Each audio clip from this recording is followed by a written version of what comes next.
Di sini kita minta dia buat mengerjakan task. Ada beberapa step task.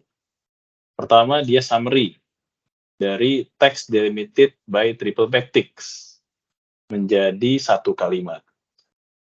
Kemudian translate si teks tersebut menjadi bahasa Perancis. Yang ketiga, di list nama yang muncul dari French summary yang step 2. Yang terakhir, bikin output JSON berdasarkan nomor 3 dengan keys French summary dan num names.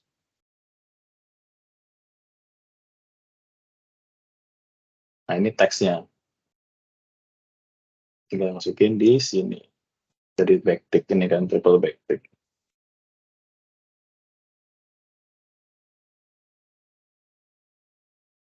Nah, kalau prompt-nya panjang, nah dia bakal rada lama. Makanya kenapa bahasanya adalah give the model time to think. Karena sebenarnya dia butuh compute resource lebih mungkin untuk menyelesaikan task ini. Pertama, ini summary-nya. Two sibling, Jack and Jill go on quest to fetch water from a well to a hilltop, dan seterusnya. Ini step kedua, ini bahasa Perancisnya. Ya, nggak tahu ya benar apa enggak. Step ketiga, ini output JSON ya. Yang ketiga kayak, ini nomor 3, noms, karena pakai bahasa Perancis. Namanya Jack and Jill. Kemudian step keempat itu dia minta keys yang isinya French summary sama num names. Atau berapa namanya. Bahkan dia bisa tahu kalau keys-nya itu num names, dia bisa tahu bahwa itu number of names. Karena di sini dia nggak bilang hitung kan berapa namanya. Nah, ini hasil outputnya JSON yang bawah ini. Nah, kemudian kita bisa minta mereka dalam bentuk yang format spesifik. Contohnya, your task is to perform following action. Summarize the following text delimited by. Nah, jadi teksnya sekarang di antara kurung apa nih? Tanda ini lah, kurung ini. Karena teksnya ini kan nanti. Jadi sebenarnya bebas mau pakai apa aja selama dikasih tahu pakai apa delimiternya. Kemudian translate, list name, output JSON, kurang lebih sama. Nah, use the following format. Ya, ada format juga.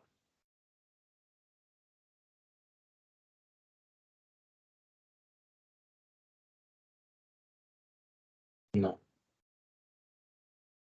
ini compression dari prompt kedua. Dia udah minta dalam bentuk terstruktur. Nah, ada summary, ada translation, ada names, ada output JSON. Oke, next. Tadi taktik yang kedua adalah minta modelnya itu menyelesaikan instruction dengan solusi dia sebelum dia langsung ngeluarin jawaban. Nah, di sini dia ada ini ya, dia suruh ngecek jawaban dari mahasiswa. Nah, ini pertanyaannya. Kemudian ini jawaban dari siswanya. Nah, dia nanya jawaban siswanya itu benar atau salah. Nah, dia suruh ngecek si jawabannya si siswa ini benar apa salah.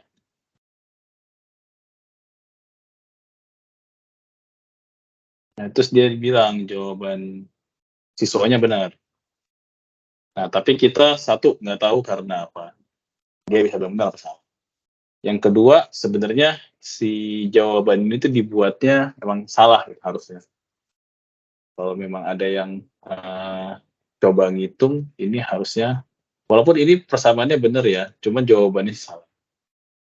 Nah, caranya itu kita bisa minta dia strukturin cara dia berpikir. Nah, your task is to determine if the solution is correct or not, sama. Yang kedua, dia minta stepnya. First, work out your own solution to the problem. Kemudian then compare your solution to the student solution and evaluate if the student solution is correct or not. Don't decide if the student solution is correct until you have done the problem yourself. Jadi dia minta dia kerjain dulu, baru bandingin sama orang lain. Terus dia minta dalam format question, student solution, actual solution, step by step-nya, terus sama atau enggak dengan student solution-nya, yes or no, sama student grade-nya itu correct or incorrect. Ini prompt-nya sama ya kayak tadi, si question-nya.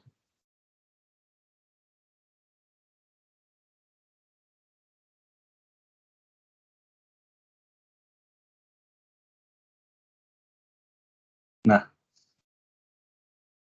oke, ini jawabannya. Ini actual yang dia kerjain ya. Let X the size of installation. Nah, ini jawabannya harusnya ini. Nah, is the student solution the same as actual solution just calculated? No. Jadi dia jawabannya salah. Ini soalnya, ini jawabannya. Nah, terus dia baru bilang bahwa ini jawabannya beda, jadi incorrect. Kebayang ya, ngasih instruksinya itu harus jelas, harus bisa membayangkan skenario atau step by step yang dibutuhkan sama modelnya buat memecahkan masalahnya. Tuh ini dan masih banyak lagi beberapa jenis prompt yang bisa kita gunakan. Dan di sini kalau ada yang mau lihat di sini ya OpenAI Cookbook.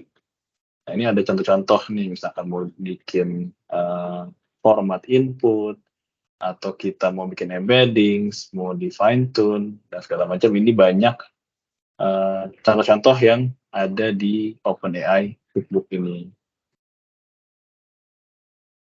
Nah, kemudian salah satu kekurangan dari large language model adalah dia berhalusinasi. Jadi kalau kita tanya sesuatu, kita suruh sesuatu, dia pasti jawab. Dia nggak bakal jawab, nggak tahu unless kita instruksikan seperti itu.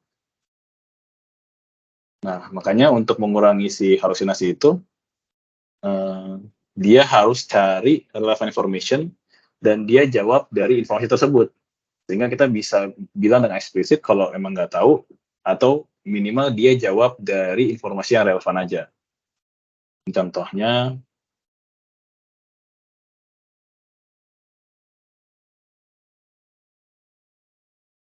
nah ini nama perusahaannya asli, Boy itu ada. Nah, tapi nama produknya itu nggak ada, bohongan. Nah, dia pasti jawab, dan dia pasti bilang segala macam, wah ini barangnya bagus, ultra slim dan segala macam, bisa macam-macam. Nah itu, nah, ini kan Autoglide Ultra Slim toothbrush, emang perusahaan ini sih perusahaan siap gigi, high tech toothbrush that uses advanced sonic technology to provide a deep and thorough clean. Nah ini kan udah ngaco ya. Nah itu salah satu kekurangan atau bahaya dari kita menggunakan model large language. Dia pasti jawab, dan jawabnya juga bisa jadi ngarang gitu. Nah itu yang harus dibatasin. Ini jam berapa? Sebenarnya sih di repo yang udah gua upload itu ada beberapa notebook. Jadi yang ini baru guideline. Nah, nanti di sini ada proses iterasi atau proses ngembangin development dari prompt-nya. Jadi awalnya kayak gimana. Karena kita yang namanya bikin prompt itu nggak mungkin langsung perfect di awal. Pasti ada trial and error, sama kayak kita bikin yang lain-lain, mau bikin itu dokumen, mau itu bikin coding development atau query. Pasti kita iteratif ngembangin dari yang gampang, terus kita lihat kesalahannya, baru kita benerin dan segala macam. Nah ini beberapa contoh untuk ngembangin prompt. Nah, misalkan isunya atau panjang. Cuman ini mungkin nggak cukup waktunya, Pak. Masih cukup nggak waktunya, Pak? Butuh satu ini lagi, Pak. Satu Iya. pertemuan. Kayaknya sih sebenarnya ada. Ini ada lagi sih beberapa lagi nanti. Belum lagi nanti kita bahas, ini baru prompt-nya ya, kita belum bahas autonya. Jadi si GPT, si model LLM ini juga bisa kita kasih akses. Bisa kita kasih akses untuk pakai tools. Contoh, dia bisa kita kasih akses untuk Google Search. Kita bisa kasih akses untuk dia pakai Python coding. Jadi dia bisa actual pakai Python interpreternya. Itu lebih powerful lagi. Jadi kita udah ngomong kayak tadi ya, misalkan ini kita minta dia dalam bentuk HTML gitu. Ini HTML, terus dia udah di-render udah dalam bentuk HTML. Nah, kalau yang ini tools, kita mintanya dalam bentuk teks, dia nge-search dulu di Google misalkan atau di Bing, terus kita balikin, terus kita summary, baru kita kasih jawaban.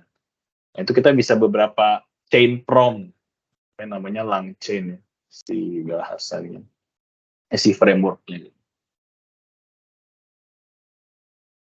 Jadi kayaknya sih masih panjang sih, Pak. Jadi ya, ini kalau ada yang mau lihat si notebooknya, bisa ada di ini ya, di reponya Exquisite ya.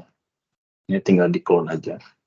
Tapi yang penting punya API key dari OpenAI. Begitu, Pak. Ini kayaknya gua skip dulu ya, yang iteratif ya. Biar nggak kepanjangan juga. Begitu. Oke. Dari gua cukup, Pak.